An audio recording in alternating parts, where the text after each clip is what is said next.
How's it everyone? Jacques here from Dapper Shaves. We're going to do another honing video using this German razor. We'll have a look at the razor closely when we get into the honing, and we are going to do a full bevel set start to finish using Novaculites. So this is a Washita. We'll talk about that, and then here we've got my black Arkansas, which we'll also talk on when we start with that. Before we continue with anything else, first of all, thank you very much for those of you that's viewing my content, finding it useful. It's much appreciated. So all new viewers, thank you very much. All new subscribers, very welcome. I appreciate your support. On this channel, you will typically find honing videos or show and tell videos specifically around stones. I do shave demonstrations whereby I articulate some technical aspects, and I also sometimes just shave without saying anything, which is my ASMR videos for the guys that want a bit of a break from my voice. So, we're going to hone that. We're going to also talk about stone maintenance, lapping the surfaces, and that's what we're going to do. So without further ado, I'm going to first of all move the finishing stone out the way. I've got two lapping plates here. We're essentially just going to use one for the start. This is the razor. It is a Kran. It's a German razor, made and ground in Germany on the tang, and it's essentially in a very good condition. It had some rust, so restoration was required, and the edge is essentially dead. So there isn't also a lot of bevel on this because of some of the polishing that happened. So we're going to set the bevel and then finish up on the Novaculite, and we're going to do a shave with this razor when we're done. So, right, let's get going. I need some water, which I've got in a spray bottle. We're going to move the razor out the way, and we're quickly going to have a look at the Novaculite. So it's silica based. This side slightly coarser dressed than the back, the reverse side. So we're going to start on here. These stones are typically oil stones. People use them with oil. I'm a water guy and a slurry guy, so that's how I'm going to tackle this. I have done one razor before setting a bevel on this because I don't know the stone and I want to at least come slightly prepared. So I use a diamond plate.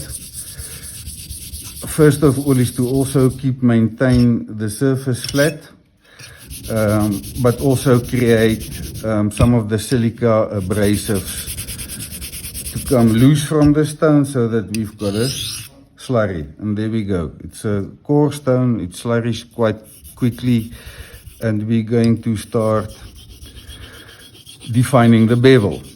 You will quickly see that the stone produces swarf quite quickly. It cuts quick for a natural stone.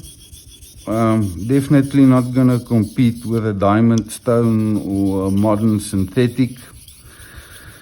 Once again, with natural stones, with these things, you can't really assign a grit level to them because these stones don't work this way.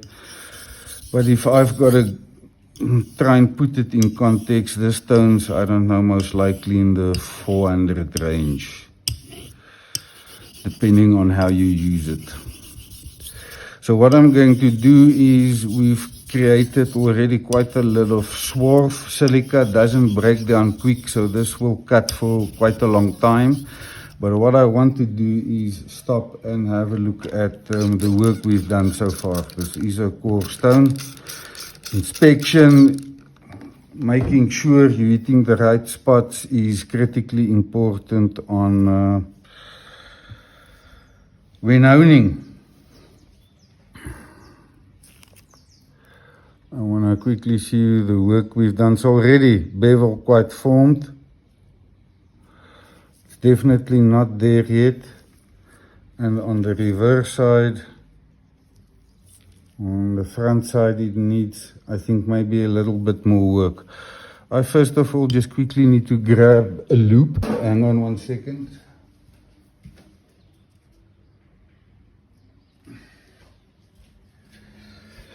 I did not bring one with my gear, so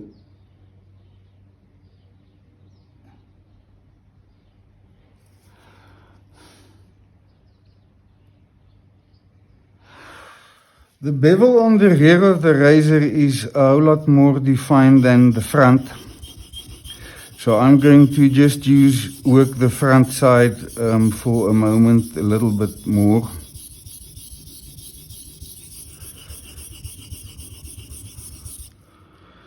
This specific Washita isn't very porous. So it's, even though it is a coarse-ish stone, it's quite dense in that regard. And so this one, it doesn't clog up as much as a stone that is more porous, and one of the reasons why I elected to use water and not oil. Oil will definitely help getting the swarf out at the pores so that it doesn't lose its cutting ability.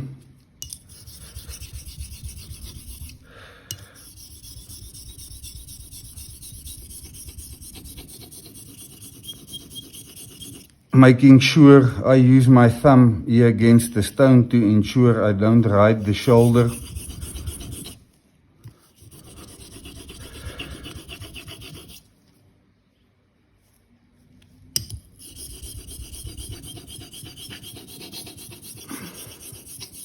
And we're going to stop and we're going to inspect and see where we're at.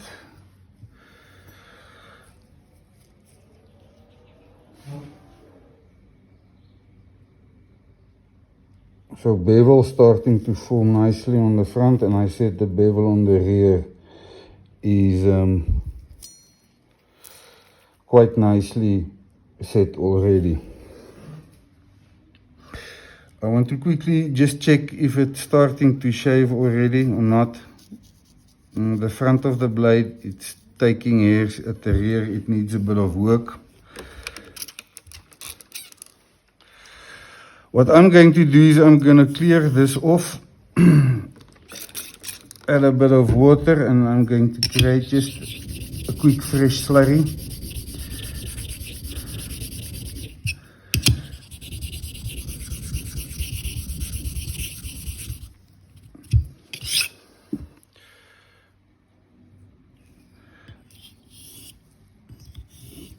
So with a slurry, especially a coarse slurry, those little particles in the water and on the stone surface keeps hitting the apex when you get there, and that little balls will keep breaking down the apex. So when you believe the bevel is set, I normally, or not normally, I use clear water and a couple of strokes just to sharpen up the apex without any abrasives in the way, and then check. Cuticles the same. If you run a very thick slurry, I normally go back just to clean water, to clean off the edge, do a palm strop, and then see where we're at.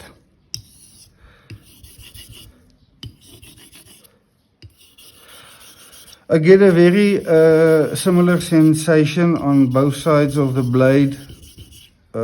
This inside heel needs a little bit of a work. Otherwise, we're getting the same sensation. So I'm going to stop again and inspect and see where we're at.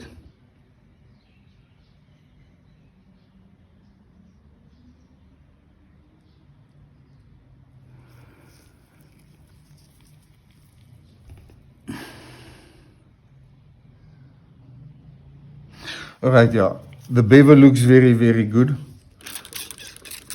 I'm going to clean the stone off, give it a couple of clean-up strokes. See how it cuts the water. And then a quick check to see if the bevel's there.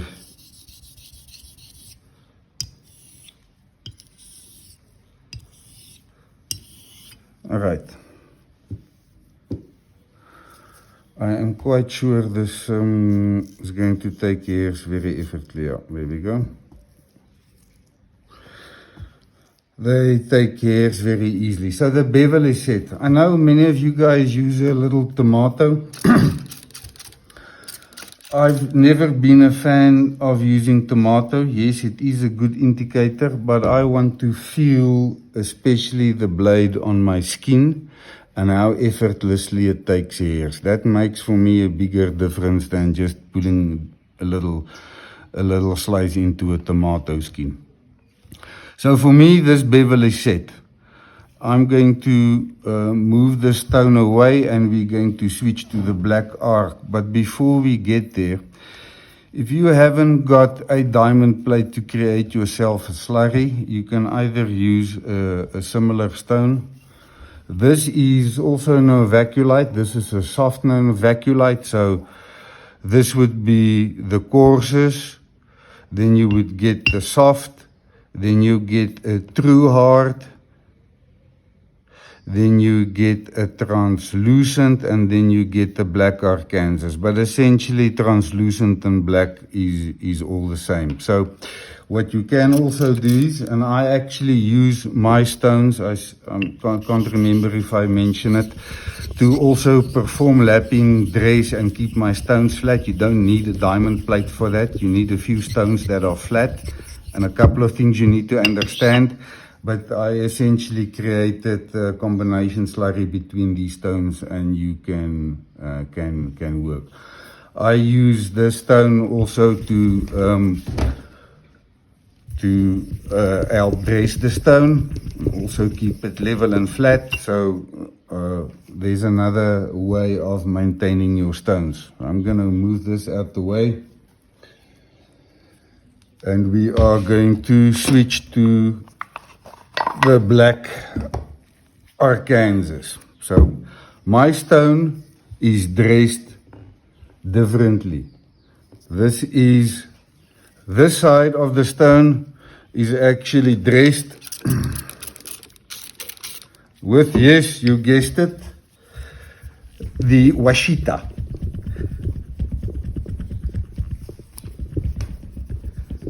And I've created a little bit of slurry on the stone to use. Folk talk about, give these stones all kinds of names. As I say, they are essentially a black Arkansas. Surgical blacks, blue blacks, and all the other names people give them is sales gimmicks. It is all black novaculite. I can just as well, I want to rinse the stone off because this stone has got a light white cloud running through the stone, and it's got a similar bit but less pronounced on this side of the stone. But this cloudy layer in there, put some water on.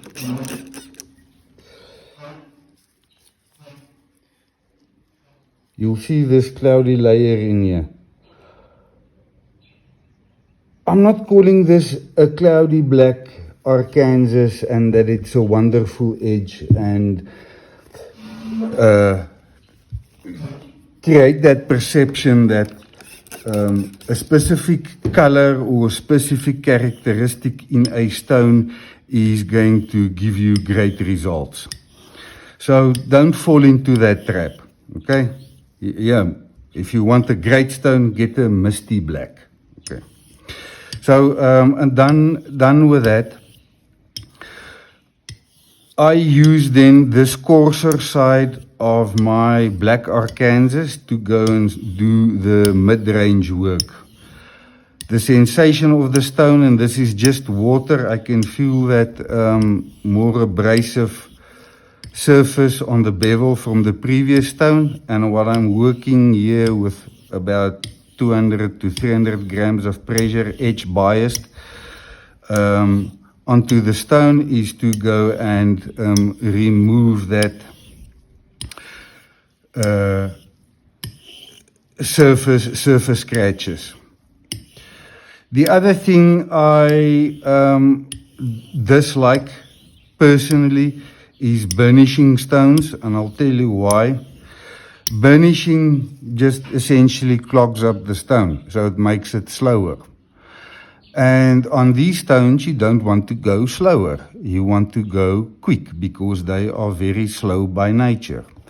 So when I use silica to lap and scratch the stone, I ensure that the silica on this stone is clean and freshly lapped. So it's fresh silica that's sitting out there. That makes a big difference in how a stone behaves. And I also stick with water because I want to have that pure silica contact on the steel to do the work and not have something else in there that makes the stone behave slower. I hope that makes sense. In the next video, specifically around stone maintenance and using different stones to lap them and dressing and so on, I'll cover in detail, so keep your eyes out for that.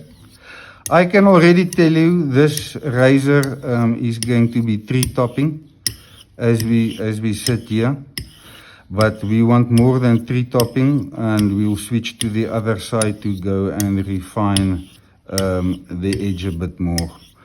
I want to put 2 squirts of water, just come in hand. You'll hear how it cuts.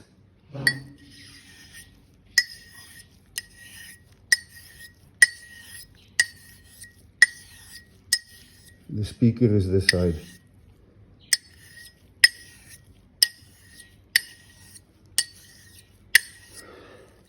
Once again, there's that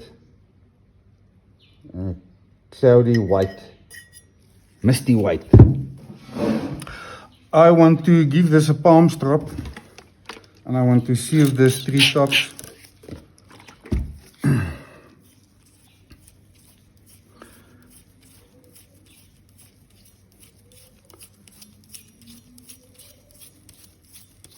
This German steel, if I've got to guess, Rockwell hardness is around, I don't know, 60, 61, 62, 60, 61, thereabout.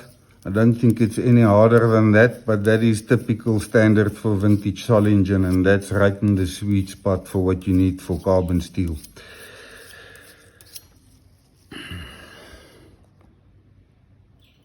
There we go, guys. Like a machine gun, it's taking hairs effortlessly. I'm not sure if you can hear the plinking. Effortlessly. So I can already tell you that this will give a very good shave, but what we want to do now is make this extremely keen. So I want to go and turn the stone around and quickly rinse it under the tap, and then I'll back.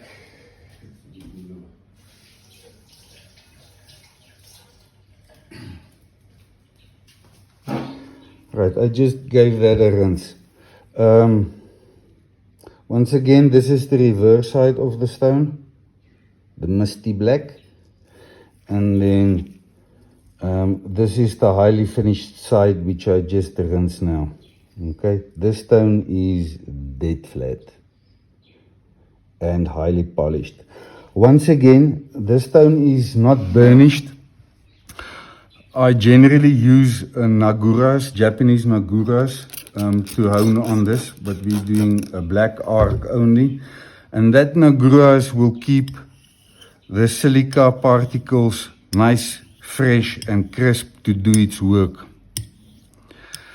This stone I have not lapped the polished side ever again after I got the stone flat. So a black Arkansas, for you that own them, have worked with them, these things do not dish. Okay. And one of the reasons why I like them, it's a hard base, it has got cutting capability, it's very dense, and that creates that very smooth, very keen edges. So here, there's essentially very little cutting happening. So here you need to take your time, be patient. It's already sharp. Whatever you're doing here is refining the foundation work. A little bit of soapy water just to create a little bit more glide. I'm still using, or not still, I've backed up on the edge bias pressure. I'm about 100 grams now. And just making sure that edge is nice, or the bevel sides is nicely engaged with the stone, and I can feel where it's cutting, and that it's removing that scratch pattern on the bevel from the previous side. And it will just get smoother and smoother, and that resistance and vacuum between the steel, water and stone will just keep on increasing as we move along.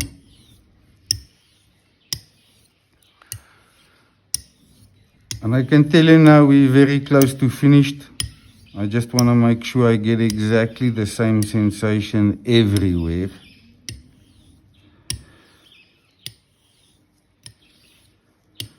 And then once again, I want to thank you for your time and, watching this video. I hope you found some useful stuff in there. So this is essentially, not essentially, this is a bevel set to shave ready using only 2 stones. They're both Novaculites, Arkansas stones. By the way, Washita, you don't get any more. I'm quite sure the mines are depleted. They mined them between the 1900s and 1930s. So if you find Washita, it is stone that was quarried during that time. Can't buy them new anymore. This stone was is on loan from one of this channel's proud supporters, patrons. Ian, thank you very much. I know you've got a couple. Maybe we can come to agreement that I can take ownership of this Washita. I really like it from a honing perspective, but also from a dressing, a lapping perspective on my stones. In fact, I've used this on my J-nats, surface them, keep them level. So this stone is really turning into a great workhorse, and I've reduced a lot of my workload off my diamond plates. Diamond plates, yes. I've got 2 now. I've received 140 Atoma from also a very good supporter and a patron of this channel. Darishan, thank you very much, because my DMT 325 coarse plate is currently cutting like a 5K stone. So, right, we're done here. So what I want to do is clean the soap off and put clean water on, and then I'm going to switch in hand and then clean this up vacuum will form very, very quickly, or the so-called stiction. Here's no pressure now, it's just a razor pressure, and I'm actually trying to reduce just the pressure or the weight of the razor.